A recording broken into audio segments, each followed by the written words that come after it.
Listen to part of a lecture in a history of medicine class.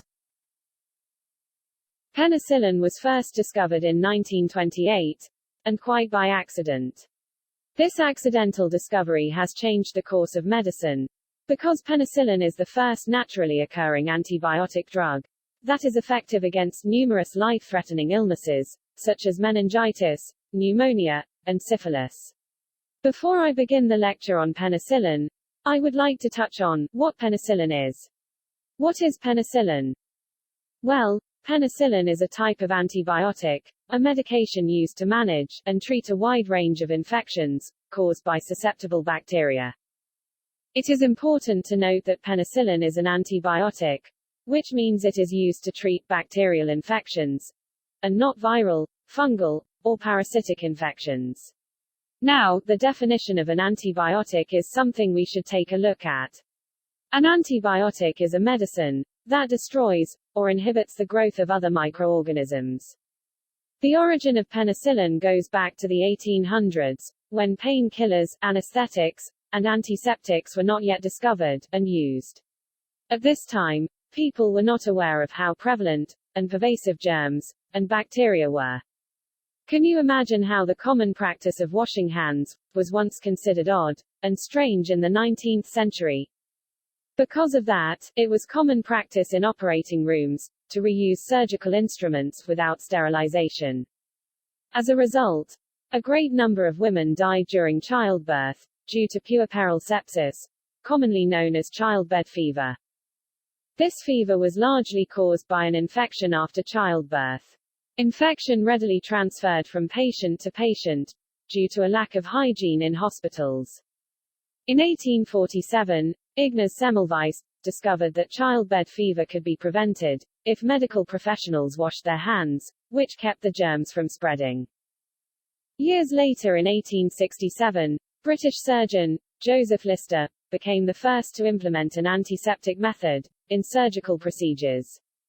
In 1871, Lister by chance noticed that mold, which grows on cheese, can weaken harmful microbes and germs. He made some experiments on patients.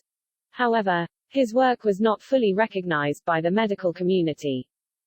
Nevertheless, inspired by the research of Joseph Lister, Dr. Joseph Lawrence, in 1879, created a common American brand of antiseptic mouthwash, called Listerine, named after Joseph Lister, who paved the way. Now, you probably know where Listerine rinse got its name. In 1906, Alexander Fleming, as a young research assistant at St. Mary's Hospital, in London, went to France to treat wounded soldiers during the First World War. Fleming saw that many infections were untreatable, and therefore, he was determined to find a better way to fight germs and bacteria. He was studying Staphylococci bacteria, which were the common causes of most infections. And by pure luck, he discovered the mold that was effective against bacteria. As the story goes, apparently, Fleming was doing an experiment, and left one of his experimental dishes with the lid off for too long. So, when he came back from his vacation, he noticed that some mold, or a fungus, had been growing on a dish that killed his bacterial sample. He grew more of the mold, and named it penicillin from its Latin name, Penicillium.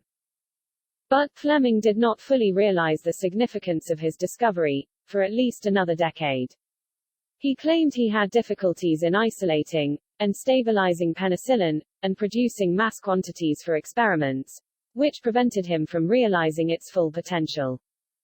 It wasn't until 1941, when his fellow Nobelists, Howard Florey and Ernst Chain, continued the research on penicillin, and demonstrated that it could be used as medicine to fight a large number of bacterial diseases. So, together with his fellow Nobelists, Fleming eventually received the Nobel Prize in Physiology, or Medicine in 1945. In the early days of penicillin, there wasn't enough supply of penicillin, in response to its high demand. However, it has helped drastically reduce the number of fatalities and amputations of soldiers during World War II.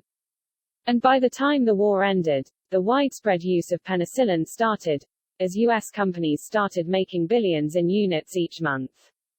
To this day, Penicillin has become one of the most widely used antiseptic agents in the world. Question 1. What is the lecture mainly about?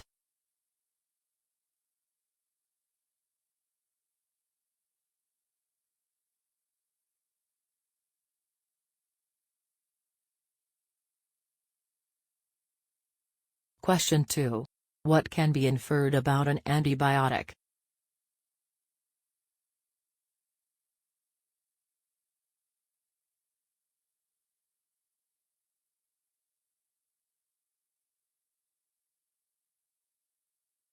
Question 3. Which of the following statements is true of surgical instruments during the 19th century?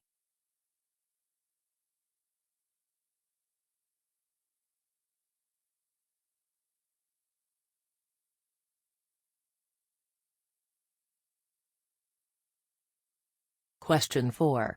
According to the professor, which of the following is not true about the discovery of penicillin?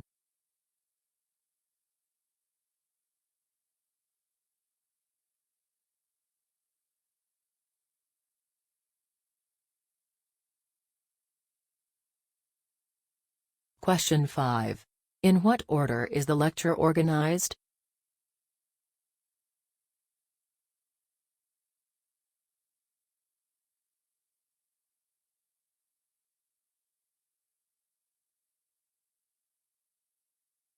Question 6.